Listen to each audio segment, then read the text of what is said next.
ఆంధ్రప్రదేశ్లో ఎన్నికలు ముగిసిన తర్వాత కొత్త ప్రభుత్వం ఏర్పడింది. ప్రొటెం స్పీకర్గా కోరంట్ల బుచ్చయ్య చౌదరి 174 మంది ఎమ్మెల్యేలతో ప్రమాణ స్వీకారం చేయించారు. పంచాయతీరాజ్ అండ్ గ్రామీణాభివృద్ధి శాఖ, పర్యాటక సాంస్కృతిక శాఖ మంత్రి, ఆహార పౌర సరఫరాల శాఖల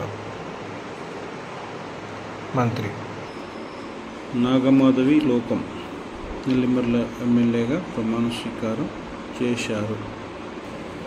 చెవి బాలరాజు ఈయన పోలవరం ఎమ్మెల్యేగా ప్రమాణ స్వీకారం చేయడం జరిగింది. బలరామకృష్ణ భక్తుల రాజానగరం ఎమ్మెల్యేగా ప్రమాణ స్వీకారం చేయడం జరిగింది. మండలి బుద్ధప్రసాద్ ఆవనిగడ్డ ఎమ్మెల్యేగా ప్రమాణ స్వీకారం చేయడం జరిగింది. ధర్మరాజు పచ్చమట్ల జనసేన నుంచి గెలిచి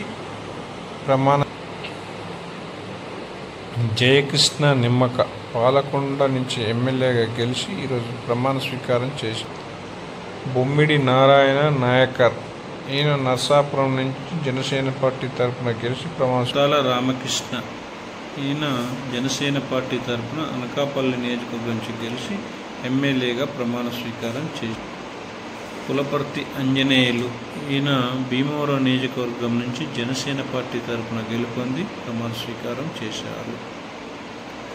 పంచకర్ల రమేష్ బాబు జనసేన అభ్యర్థిగా పెందుర్తి నియోజకవర్గం నుంచి గెలుపొంది ఎమ్మెల్యేగా ప్రమాణ స్వీకారం. సత్యనారాయణ ఈయన పి గన్నవరం నియోజకవర్గం నుంచి జనసేన అభ్యర్థిగా విజయం సాధించి ఎమ్మెల్యేగా ప్రమాణ స్వీకారం చేయడం జరిగింది. శ్రీధర్ అరవ రైల్వే కోడూరు నుంచి జనసేన ఎమ్మెల్యేగా గెలుపొంది ఎమ్మెల్యేగా ప్రమాణ స్వీకారం చేశారు. శ్రీనివాసులు ఆరణి ఈయన జనసేన ఎమ్మెల్యేగా తిరుపతి నుంచి గెలుపొంది ప్రమాణ స్వీకారం చేశారు. బొలిశెట్టి జనసేన అభ్యర్థిగా తాడేపల్లిగూడెం నుంచి గెలుపొంది ప్రమాణ స్వీకారం చేయడం జరిగింది. వంశీకృష్ణ శ్రీనివాస్ జనసేన విశాఖ దక్షిణ నుంచి నియోజకవర్గం నుంచి గెలుపొంది ప్రమాణ స్వీకారం చేశారు. జనసేన పార్టీ నుంచి రాజోల్ నియోజకవర్గంలో గెలుపొంది ప్రమాణ స్వీకారం చేశారు. జనసేన పార్టీ తరఫున కాకినాడ రూరల్ నుంచి గెలుపొంది ప్రమాణ స్వీకారం చేయడం జరిగింది. సుందరపు విజయకుమార్ జనసేన పార్టీ తరఫున ఎలమంచిలి నియోజకవర్గం నుంచి గెలుపొంది ప్రమాణ స్వీకారం చేయడం